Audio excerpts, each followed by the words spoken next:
Within the walls of a Cornish church known as St. Leonard and St. Delpy is an eye-catching tomb. Etched on it is a depiction of a crowned double-headed eagle, each foot resting on a castle tower.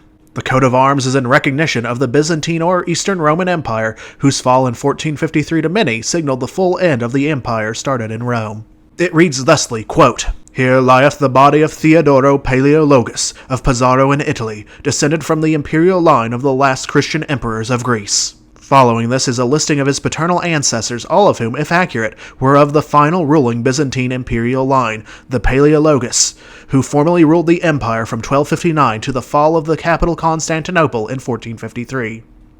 Theodore's year of death is stated to have been 1636. Though his age is uncertain, he was most likely well into his 70s at his passing. The claim on this man's tomb is astonishing. If true, this made Theodore's line preeminent in the unlikely event of a Byzantine restoration.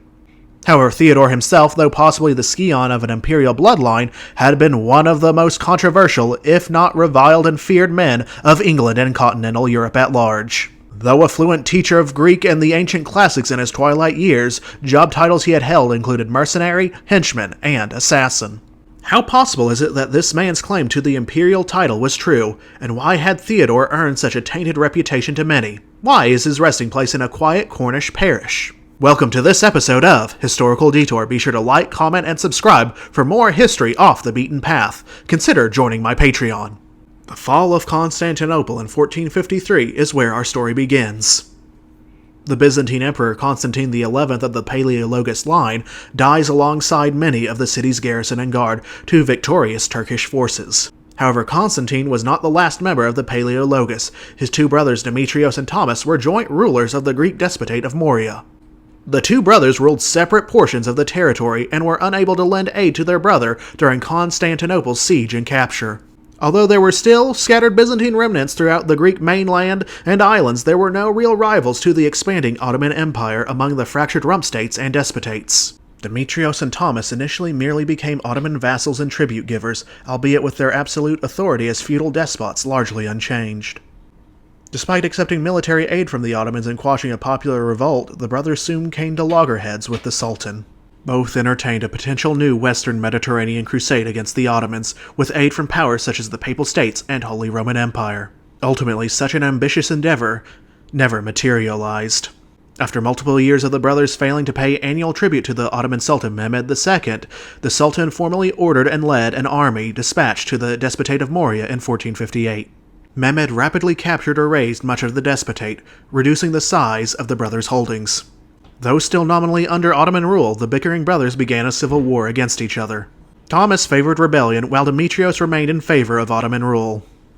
Despite some aid of supplies and mercenaries from the west for Thomas, the Sultan's army arrived once again in 1460 and formally annexed what remained of the despotate. Demetrios until his death remained in Ottoman custody, dying as an Orthodox monk in 1470. His only known legitimate child, a daughter named Helena, died the year before. Thomas, however, was now in exile. He would find sanctuary in Rome under the protection of Pope Pius II. However, Thomas would pass away in the former capital city of the Roman Empire in 1465. Thomas did, however, have two known male sons who lived to adulthood, named Andreas and Manuel. Andreas appears to have lacked any children, although there are scattered claims of illegitimate children he may have had. Andreas passed away in 1502, failing to garner support in a potential crusade to retake Byzantine territory. Manuel, however, despising the lack of fiscal support provided to him, went to Istanbul, formerly Constantinople, and lived there until his death in 1513. Manuel's only surviving son converted to Islam, the line of descent in that branch of the family becoming murky. Theodore Palaeologus on his tomb would claim descent from Thomas, through Thomas's son, John. There is no record or immediate contemporary historical reference to this supposed son of Thomas, named John. However, there are some possibilities to explain this incongruence. Reason 1, it is a false claim to add more prestige to the family line. Whether this was known by Theodore is unprovable. It was apparently not uncommon in the generations after Constantinople's fall for vagabonds in various royal courts to claim false descent from the imperial line for financial or material favor. Reason 2, John possibly may have died in his teenage years or early adulthood, but not before fathering a son. Reason 3, John was an illegitimate son and less noteworthy than his legitimate brothers, with no chronicles mentioning him surviving. Reason 4. There is the narrow chance that Andreas or Manuel were meant to be listed, and the tomb is mislabeled, possibly meaning Andreas or Manuel had an illegitimate son named John.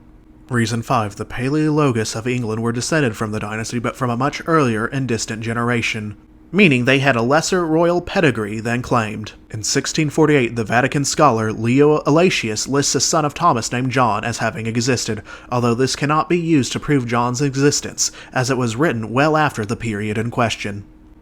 Byzantine royalty or not, there was a family called the Paleologus who were nobles in the Italian city of Pesaro within the Duchy of Urbino in Italy by the mid-1500s. Camilla was the father of the notorious Theodore.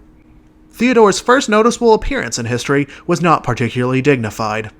He and his uncles Scipione and Leonidas had attempted to assassinate a man named Leone Ramaschiati in 1578, failing and attempting to resist arrest inside of a church. The motive for attempted murder remains uncertain, but the sentence for Theodore and his uncle, Leonidas, is. Leonidas would be sentenced to death, while the younger Theodore was spared but given a lifetime in exile. Over the next nearly 2 decades, it is unclear of Theodore's movements, but it is speculated by some he became an experienced sword for hire, taking assassination assignments where possible. Theodore himself would claim he had served the Protestant cause in the Netherlands during the Dutch revolt against Spain, although there is essentially only his own testimony as evidence for this. Frustratingly, Theodore is among the most elusive historical figures I have encountered. Others occasionally spoke of his high reputation as a mercenary and commissioned hired killer. However, there is essentially no detail for his life before his fateful stay in Elizabethan England beginning in 1597. His exact age was unknown, but he was at or nearing middle age. When Theodore disembarked on England's shores, it was to hunt and slay one Alessandro Antelminelli, an exile from the Italian city-state of Lucca. Alessandro's father and brothers had been implicated and executed in an attempted revolt.